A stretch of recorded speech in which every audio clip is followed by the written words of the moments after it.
प्रश्नकाल यानी वो सवाल जिसका पूछा जाना जरूरी है। नमस्कार, मैं हूं सुशांत सिन्हा। प्रश्नकाल में आज वो सवाल जिसको पहली बात तो किसी देश में पूछे जाने की नौबत ही नहीं आनी चाहिए, और दूसरे ये कि उसका पूछा जाना भी किसी देश के लिए शर्मनाक से कम नहीं।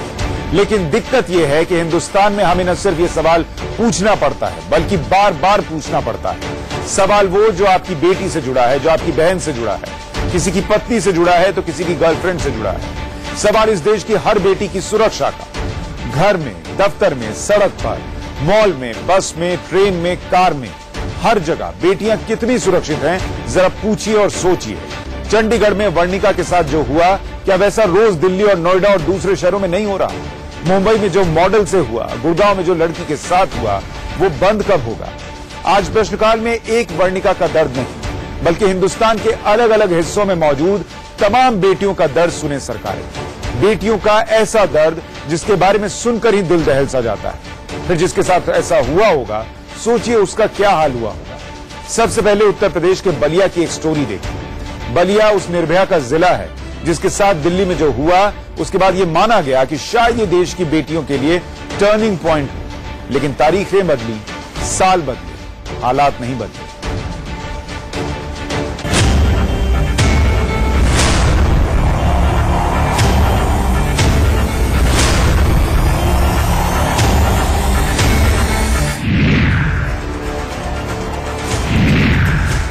ये रागिनी है जिसे उसके ही गांव के नजदीक के ग्राम प्रधान के बेटे ने प्रेम प्रसंग से इनकार करने पर गला काट डाला। और ये उनकी दोनों बहनें जो कैमरे पर ये कह रही हैं कि गला काट लेने वाले बेटे का बाप धमकी दे रहा है कि वो अपने बेटे को बचाने के लिए कानून, पुलिस सबको खरीद लेगा। वैसे भी मर्डर 1 करो या 3, मुकदमा तो एक ही चलेगा। जरा सुनिए, जिसकी बहन की गर्दन उसकी आंखों के सामने काट ली गई हो, वो लड़कियां क्या कह रही हैं, कितनी सुरक्षित हैं बेटियां। तक उसके पिताजी गिरफ्तार नहीं हुए हैं, जो कि सबसे ज्यादा उन्हीं का हाथ है उसमें, अपने लड़के को बढ़ावा देने में। क्योंकि मेरी बहन के मर्डर करने के बाद जब हमने कहा कि मेरी बहन का मर्डर हो गया है, आपके लड़के ने कर दिया है, तो वो बोल रहे हैं कि जाओ जाओ, हम पुलिस को खरीद लेंगे, पैसा देके जो करना है तुम लोग कर लो। अभी अभी जो बातें आपने सुनी, ये उत्तर प्रदेश की बलिया की बेटी कह रही है, जिसकी सगी बहन की गर्दन ग्राम प्रधान के मनचले बेटे ने स्कूल जाने के दौरान काट ली। इस घटना की चश्मदीद इस लड़की के मुताबिक जब उसने बिगड़ैल बेटे के बारे में पिता कृपाशंकर को बताया तो उसने अफसोस तक जाहिर नहीं किया, उल्टे धमकी दे डाली। एक को बर्बाद किया है, दूसरी को कर देंगे, तीसरी को कर देंगे, जेल जाएंगे तो जाएंगे। एक ही बार ना मर्डर केस बनेगा, चाहे 10 मर्डर करें चाहे करें, एक ही केस बनेगा ना मेरे ऊपर, एक ही बार फांसी होगी ना। हम तो 10 भाई हैं। ये उत्तर प्रदेश का हाल है। बेटी यहाँ कैसे बचेगी, कैसे पढ़ेगी, ये बड़ा सवाल है। आपने रागिनी की एक बहन की बात तो सुनी, अब तीसरी बहन की बात भी सुनी।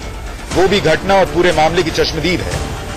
हम लोग 7:15 पे घर से निकले स्कूल जाने। वो साइकिल से चढ़ के उधर चली जाती, मैं शंकरपुर जाती बस पकड़ने। वहाँ पे वो साइकिल पे जैसे ही चढ़ी तब तो पीछे से आया बाइक तेज की। प्रिंस तिवारी, ग्राम प्रधान का लड़का, बाइक धीरे किया, बाइक रोका नहीं, धीरे किया और तुरंत गला काटा। वहीं पे चाकू, हम चिल्लाए तो हमको मारने के लिए ऐसे पीछे मुड़ा, लेकिन चाकू फिर के तुरंत भाग। आपको समझ में आ गया होगा कि हुआ क्या, नहीं तो फिर से समझिए। यूपी के बलिया का एक गांव है बाजहां। इस गांव में विनोद दुबे का परिवार है, जिनकी 4 बेटियां हैं। रागिनी जिसे मार दिया गया, नेहा और प्रीति जिसे धमकी दी जा रही है, और चौथी बेटी अभी छोटी है। हत्या का आरोपी गांव के बगल के ग्राम प्रधान का बेटा आदित्य तिवारी है, जिसने कई लड़कियों के सामने बीच रोड पर ही रागिनी की गर्दन काट दी। उसके साथ उसका दोस्त राजू यादव था। देखिए, यही है दोनों, ये आदित्य है और ये राजू है। ये दोनों गिरफ्तार किए गए। पुलिस ने मामले में आदित्य के पिता को भी आरोपी बनाया है, लेकिन खबर है कि इस मामले में अब सियासत होने लगी है और कुछ बड़े लोग इन बेटियों के हक हकूक के लिए खड़े होने के बदले आरोपी के साथ मामले की लीपापोती में जुटे हैं। वैसे इस मामले में पुलिस की भूमिका भी संदेह के घेरे में है। खबर है कि इन लड़कियों को कई महीनों से धमकियां मिल रही थी। भले ही इन लड़कियों के पापा पुलिस में लिखित शिकायत देने की हिम्मत न जुटा पाए, क्योंकि मामला दबंगों से जुड़ा था। लेकिन गांव के कुछ लोगों ने बात पुलिस तक पहुंचाई, लेकिन पुलिस फिर भी हाथ पर हाथ धरे बैठी रही।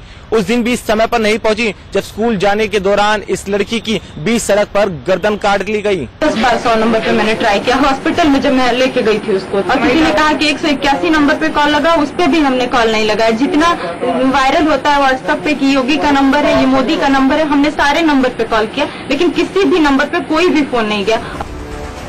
बलिया पूर्वी उत्तर प्रदेश और बिहार के बॉर्डर पर मौजूद है, गोरखपुर के नजदीक, जो मुख्यमंत्री योगी का गृह जनपद है। जब उत्तर प्रदेश में एंटी रोमियो स्क्वाड का गठन हुआ तो कुछ दिनों तक तो लगा कि बेटियों की तरफ उठने वाली हर बुरी आंख को नीचा कर दिया जाएगा, लेकिन 3 महीने बाद ही हालत यह है कि गोरखपुर से बलिया तक कोई एंटी रोमियो स्क्वाड नहीं है। हद तो यह है कि जब इंडिया न्यूज ने इस बड़ी खबर की वजह बलिया की एसपी से पूछी तो उनका जवाब सुनिए। मैंने कभी एक्सपेक्ट भी नहीं किया था, क्योंकि इनकी दोस्ती थी तो वहीं पे आप बताते आगे आंगन में ये लोग बैठते भी थे आकर के, तो कभी ये चीज उन्होंने एक्सपेक्ट नहीं की थी। ये बिल्कुल अचानक हो गया। वो लड़का थोड़ा बनवा टाइप का था, इस गुस्से में आकर के उसने किया है कि इसने मुझसे दूरी बना ली और पता नहीं कहीं और किसी से बात तो ना करने लग जाए। तो ये पूरा ये घटनाक्रम है। सुना आपने, ये एसपी सुजाता सिंह है जो ये मानकर बैठी है कि मामला प्रेम प्रसंग का था। लड़का पहले से लड़की के घर आंगन अगल बगल में बैठा करता था। उसे बड़ा गुस्सा लगा होगा जब लड़की ने उससे बात करने और इश्क से मना कर दिया, और इसी गुस्से में उसने गर्दन काट ली। हद है, यूपी में थानेदार और सिपाही की जांच कैसी होगी जब एसपी ऐसी बातें करे। आप अंदाजा लगाइए यूपी की बेटियां कितनी सुरक्षित हैं। अमित सिंह के साथ bureau report, India news, Ballia.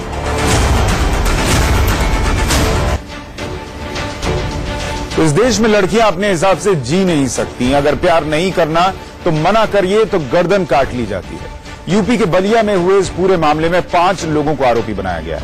पहला प्रिंस तिवारी, उसका भाई सोनू तिवारी, प्रिंस के पिता कृपाशंकर तिवारी, रिश्तेदार नीरज तिवारी और राजू यादव। इन पर धाराएं 147, 148, 354, 302 और 506 लगाई गई। जांच चल रही है, सियासत भी हो रही है, लेकिन हम आपको ये दिखाते हैं कि हिंदुस्तान में महिलाओं और बेटियों से किस तरह के अपराध सबसे ज्यादा होते हैं। जरा इस डेटा को देखिए कि किस तरीके से इस देश में लड़कियां सुरक्षित महसूस करती हैं। सबसे ज्यादा अपराध छेड़खानी और स्टॉकिंग, यानी जिसे घूरना कहते हैं, उसकी होती हैं, और ये सबसे ज्यादा तकलीफ दे लगता है महिलाओं को। बाहर निकलें, कहीं बस स्टैंड पर खड़ी हैं और उन्हें घूरा जा रहा है और गंदी नजर से देखा जा रहा है। यौन शोषण की घटनाएं उसके बाद के नंबर पर हैं, सबसे ज्यादा यौन शोषण। उसके बाद जबरन प्रेम प्रसंग के लिए टॉर्चर किया जाना, जिसका एक वाक्य हम आपको दिखा रहे थे। इसके बाद सबसे ज्यादा होने वाली घटनाओं में रेप की कोशिश शामिल है। 5वीं सबसे ज्यादा होने वाली घटना रेप की है, यानी बलात्कार की। इसके बाद जो एक और तरीके का अपराध वो झेलती हैं लड़कियां, शादी के लिए दबाव बनाना और रिश्तेदारों की हिंसा, ये भी उन्हें झेलना पड़ता है। इतना ही नहीं, शादी हो जाए तो शादी के बाद जो घरेलू हिंसा होती है वो भी झेलनी होती है, और दहेज बाकी जो रह जाता है उसकी मांग के लिए जो प्रताड़ना होती है उससे भी गुजरना होता है। मतलब जन्म से लेकर आखिर तक महिलाएं और बेटियां डरी हुई रहती हैं। लेकिन ये डर किससे होता है, जरा उसको भी आंकड़ों के लिहाज से समझिए कि बेटियों को सबसे ज्यादा डर परिवार के सदस्यों से होता है, क्योंकि सबसे ज्यादा अपराध की जो घटनाएं सामने आती हैं उसमें पारिवारिक सदस्य शामिल रहते हैं। रिश्तेदार, फैमिली, फ्रेंड्स, वो उनके साथ बदसलूकी करते हैं। टीचर के साथ भी सुरक्षित महसूस नहीं कर पाती। कई बार ऐसी घटनाएं भी सामने आई हैं। सड़क पर जो मनचले होते हैं उन्होंने जीना मुहाल कर रखा है, ऐसी खबरें लगातार आती हैं। बलात्कार के मामले में 95.4% आरोपी परिचित निकले, यानी उनको वो जानती थी और उन्होंने ही विश्वासघात किया। यूपी के बलिया में जिस लड़की की गर्दन काट ली गई, उसकी बहनों ने पुलिस के तमाम हेल्पलाइन नंबर्स पर लगातार फोन किए, लेकिन फोन नहीं उठाए गए। एक जगह नंबर मिला तो भी बोला गया कि इस नंबर पर आपको सहायता तभी मिल सकती है जब आप लखनऊ में हो। इंडिया न्यूज ने उसी लखनऊ में लड़कियों और बेटियों से यह जानना चाहा कि वो खुद को कितना सुरक्षित महसूस करती है, उन्हें किससे डर लगता है और बाकी सवाल। जरा उनका जवाब सुनिए।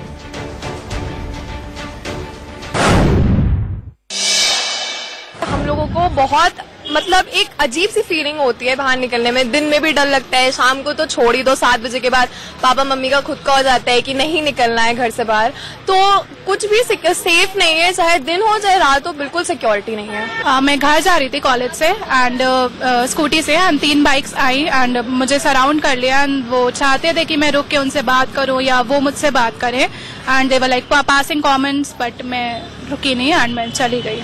सो ये डर लगता है एब्सोल्युटली, जब ऐसे इंसिडेंट्स दिन में हो रहे हैं तो रात में तो खैर बात ही अलग है।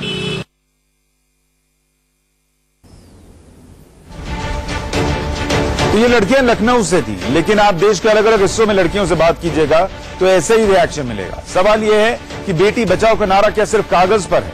जरा देखिए हर घंटे कितनी असुरक्षित हैं आपकी बेटियां, जरा इसको देखिए आंकड़ों के लिहाज से। हर घंटे इस देश में 4 बलात्कार की घटनाएं सामने आती हैं हर घंटे, और हर घंटे 22 छेड़खानी के मामले सामने आते हैं, और ये वो घटनाएं हैं जो रिपोर्ट हुई हैं, ये एनसीआरबी के आंकड़े हैं। हर घंटे 11 बच्चे लापता होते हैं, आधे बच्चे 16 साल से कम उम्र की लड़कियां होती हैं, और ये वो मामले हैं जो मैं बार बार कह रहा हूं कि दर्ज कराए गए हैं। कई ऐसे मामले हैं जो सामने ही नहीं आते। कुल मिलाकर देश का कोई कोना ऐसा नहीं जहां ये दावे के साथ कहा जा सकता हो कि बेटियां यहां पूरी तरह सुरक्षित हैं। दिल्ली की लड़कियां क्या कहती हैं वो सुनिए। जिस तरीके से कोई हमें देखता है उससे हमें लगता ही नहीं कि हम सेफ हैं यहाँ पर। हम बस में जाते हैं, कोई किस तरीके से हमें टच करता है हमें लगता ही नहीं है। अभी ये केस हुआ रिसेंटली, इससे ही पता चल रहा है कि कितना अनसेफ है गर्ल्स के लिए। आजकल भी लड़कियां सेफ नहीं है, जब वो अकेले ट्रैवल करती है सब, तो उनके साथ मतलब लोग खेलते देखते वगैरह ये सब तो मोलेस्ट ये सब केसेस तो होते ही रहते हैं। अनसेफ है यहाँ पे दिल्ली में, क्योंकि ट्रैवल अकेले अलोन फैमिली वाले भी अलाउड नहीं करते हैं। और हमारे कॉलेज में भी जैसे दिल्ली पुलिस का हुआ था तो थोड़ा सा तो वो आया है कि निकल सकते हैं अकेले, बट इतना सेफ नहीं है कि अभी भी अकेले नहीं जा सकते। दिक्कत यह है इस देश में कि लड़कों को सभ्य व्यवहार करना कम सिखाया जाता है, लड़कियों को सहन करना और नजरअंदाज करना ज्यादा सिखाया जाता है। लोग जब सड़कों पर या कहीं ऐसी सार्वजनिक जगहों पर होते हैं तो लड़कियों को ऐसे देखते हैं मानो खुद के घर में बेटी बहू हो ही नहीं। एक आंकड़ा आपको दिखाते हैं हिंसा को लेकर बेटियों की राय क्या है, जरा उसको देखिए कि स्टॉकिंग यानी घूरना और गंदी निगाह से देखना, ऐसी घटनाएं 70% लड़कियों ने महसूस की है या उनके साथ हुई हैं। 52% लड़कियों ने कहा कि कहीं ना कहीं यौन हिंसा की शिकार वो हुई हैं। 52% लड़कियों ने। 38% लड़कियों ने कहा कि बाल खींचे गए, घसीटा गया, थप्पड़ मारे गए, ऐसी घटनाएं उनके साथ हुई हैं। और एक और बात कि बेटियों से हिंसा के आरोपी का क्या होता है, जरा वो भी समझिए कि ठीक है लड़कियां तो ये सब जेल लेती हैं, लेकिन अगर सजा मिलती, अगर उनके साथ जिन्होंने ऐसा किया उनको सजा मिल गई होती तो शायद ये आंकड़े कम होते, पर ऐसा हुआ नहीं। किन राज्यों में ये हालात है वो देखिए। यूपी में 35,537 ऐसे मामले दर्ज हुए जिनमें लड़कियों के साथ हिंसा हुई या उनके साथ बदसलूकी हुई, यानी सबसे ज्यादा ऐसे आंकड़ों के मामले में यूपी आगे। पश्चिम बंगाल में 33,218 मामले लड़कियों के खिलाफ हिंसा के या बदसलूकी के सामने आए। इसके बाद दूसरा राज्य महाराष्ट्र है जहां 31,126 मामले सामने आए, यानी देश के अलग अलग हिस्सों से ऐसे आंकड़े लगातार सामने आए हैं। देवियों को पूजने वाला देश अगर घर और समाज की लड़कियों को कायदे की जिंदगी तक जीने न दे सके तो सवाल खुद से पूछना चाहिए कि कैसा समाज बना रहे हैं आप। अपनी मां बहन के साथ जो दुर्व्यवहार पसंद नहीं आएगा वो दूसरे की मां बहन से क्यों करते हैं? सबको बहन बना लेने के लिए नहीं कह रहा हूं, लेकिन कम से कम सम्मान से, स्वतंत्रता से जीने तो दीजिए। ठीक है किसी के प्रति आकर्षण हो सकता है, लेकिन वो आकर्षण थोपा नहीं जा सकता, वो किसी को असहज नहीं बना सकता। और इसलिए सोचिए कि जो आज दूसरों के साथ हो रहा है वो खुद के साथ होता तो कैसा लगता। सरकारें भी सिर्फ नारे देकर काम न चलाएं।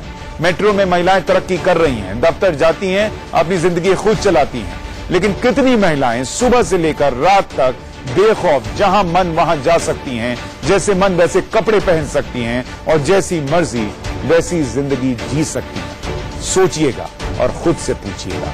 प्रश्नकाल में आज के लिए इतना ही। नमस्कार।